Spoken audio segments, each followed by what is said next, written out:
ఎవరెవరో ఎదురవుతుంటారు, ప్రాణానికి నా ప్రాణం అంటారు.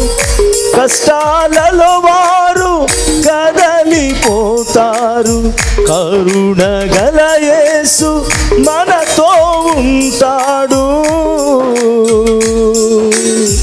కరుణగల యేసు మనతో ఉంటాడు. ఎవరికి ఎవరు ఈ లోకంలో, చివరికి యేసే పరలోకంలో. ఎవరికి ఎవరు ఈ లోకంలో. మనం రాగానే వందనాలు చెప్పుకుంటాం, పాటకి చప్పట్లు కొడుతుంటాం. ఇలాంటి పాటలు, కొన్ని భావగర్భితమైన పాటలు పాడినప్పుడు ఒకళ్ళనొకళ్ళు చూసుకుని మనం పాడుకుంటే బాగుంటుంది. ఎవరికి ఎవరు అని నువ్వు వీళ్ళు అనుకుంటుంటే ఒకళ్ళకొకళ్ళకి అర్థం అవడానికి ఆవిష్కారం ఉంటుంది. కూడా గట్టిగా. అందుకే ప్రియులారా, మనుషుల సాయం వ్యర్థం, రాజుల నమ్మిన వ్యర్థం.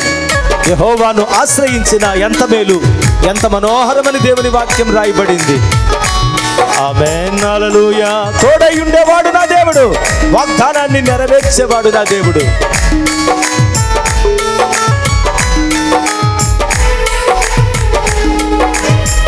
మనుషుల సాయం వ్యర్థమురా, రాజుల నమ్మిన వ్యర్థమురా.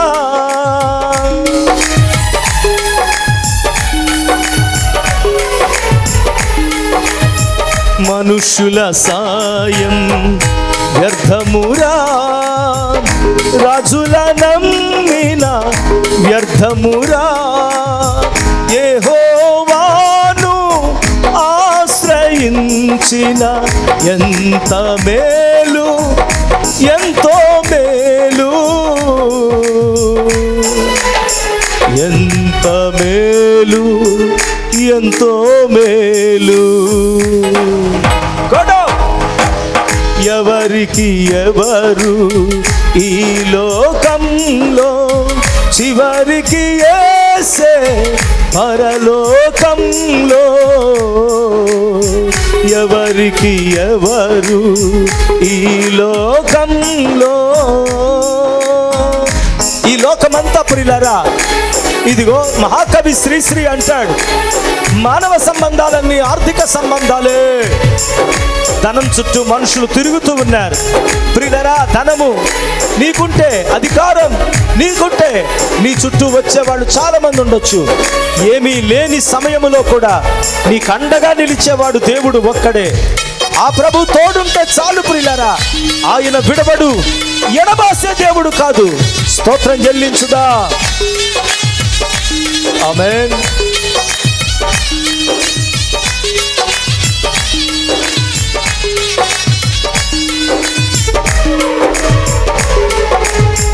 ధనము నీకుంటే అందరూ వస్తారు, దరిద్రుడవైతే దరికెవ్వరు రారు.